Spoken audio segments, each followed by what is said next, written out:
What I want to talk about today is our opportunity to drive generational change to move from response and reaction to resilience. And I'm going to talk about it in the context of natural threats. We're currently faced with a pandemic and biological threats through things like foot and mouth. But I'm going to argue that we're paying too little attention to natural threats and the implications for the country, especially as we want to galvanise and leap ahead. So statistic, this is United Nations statistic, over the last 50 years globally, 74% of all economic loss, 45% of loss of life attributable to extreme weather events. Stunning statistic. In Black Summer, the Black Summer fires, 33 deaths, 3,000 houses destroyed, huge economic impact, $2.3 billion. Impact on the environment, roughly 3 billion animals lost or displaced. And the floods, just for the 2022 floods, yesterday Queensland issued a report. They think the cost to the state, $16 billion. So what I'm going to talk about, in addition to us needing to reframe our national system to focus on resilience and deal with these national threats, I'm going to talk about the opportunity and also the methodology. So if you look at Australia's opportunities, whether it's healthcare, whether it's manufacturing, they're fundamentally systemic opportunities and systemic challenges that we're dealing with. And to deal with multidisciplinary systemic challenges and opportunities, I'd argue that today's institutions are not set up or fit for purpose to be able to do that in the structures within. What I believe we need is a missions model where we set a quantifiable objective as a country. Could be energy transition, could be shifting our healthcare system from crisis interrupt-driven health to preventative. It could be a shift from response and recovery to resilience. But an independent program management office, either sitting in DISA or sitting in PM&C and working cross-functionally with direct line of sight to the PM and support from the PM. And that missions office would have a strong point of view of Australia's opportunities over the next 5, 10, 20 years. That missions office would collect intelligence about Australia's strengths and weaknesses and where we need to continue to invest. And that missions office would make sure that we've got capital lined up to help accelerate through that whole commercialisation pathway of research, but also recognise invention is only one form of innovation. There's a lot of other forms of innovation, and we can't only focus on research-led innovation. We've done exactly that over the last 2 years with Minderoo. So our objective is to lift Australia to be the global leader by 2030 in disaster resilience, with 3 integrated missions sitting underneath that 70 projects. The first mission is focused on the hazard, and our objective is by 2030 to be able to put out any dangerous fire anywhere in the country in 1 hour.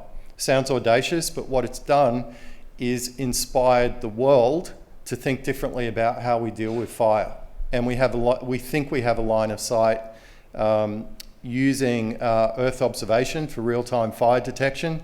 And we've linked up with a Northern Hemisphere group, including NASA and others, and we're accelerating development of new payloads for real-time fire detection.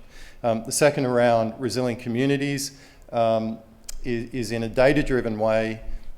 We've modelled 57,000 SA1s across 45 dimensions of resilience to build a common operating picture of where are the risks to communities today, with input from industry, including the insurance sector. And Healthy Landscapes is about lifting resilience in landscapes and making nature an investable asset class. Another new industry for industry creation opportunity, given the strength that we have in financial services. To make missions work, and on the right is just a Gantt chart of the projects and the interrelationships of the projects and how we're running these 3 integrated missions, requires objective measurement of current and future state, convening authority to convene across sectors, policy change, experience and knowledge, behavioural change, an ability to think about financial incentives and changing incentives in a system, de-risking the tech, translation and investment.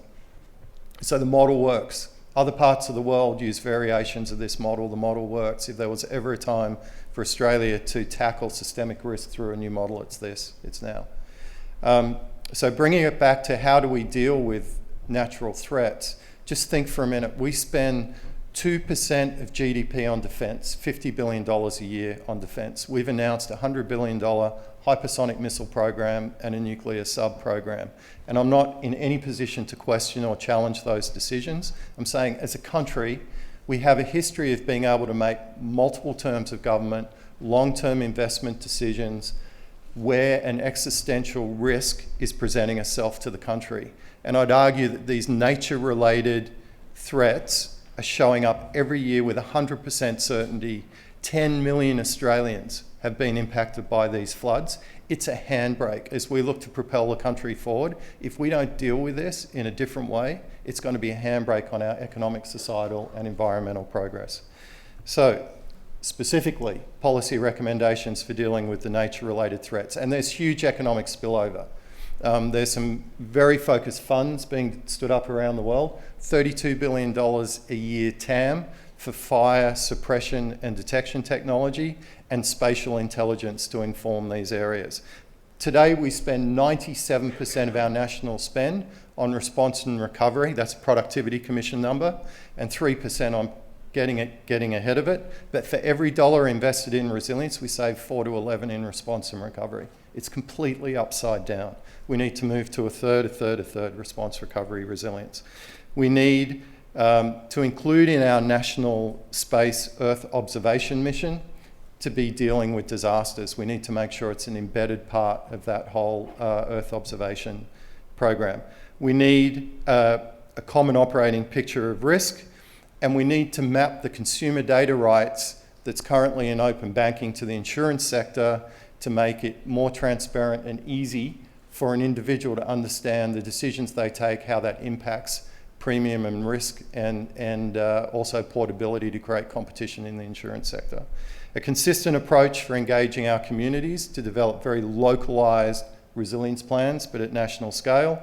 Resilience training, we've also launched what we're calling the Australian Resilience Corps, a new national volunteer program sitting between Defence and SES and RFS, target 125,000 volunteers by 2025. We just held our first muster out in Wooroloo in WA, where Corporate Australia is leaning in to make volunteers available. Think Clean Up Australia Day, National Day or days where we get out into community, extra arms and legs to help, and housing. Just to finish, on the heels of the Black Summer fires, we developed 350 temporary accommodation units that we put into South Australia and New South Wales. We're advocating strongly for a national temporary accommodation program, a centralised, federally run asset register of different form factors of housing that can be mobilised. There are roughly 500,000 households that have been affected through disasters over recent years. These floods alone, 2,000 households, and I think it's still over 1,000, are still without a roof over their head. It doesn't have to be that way. Thanks very much.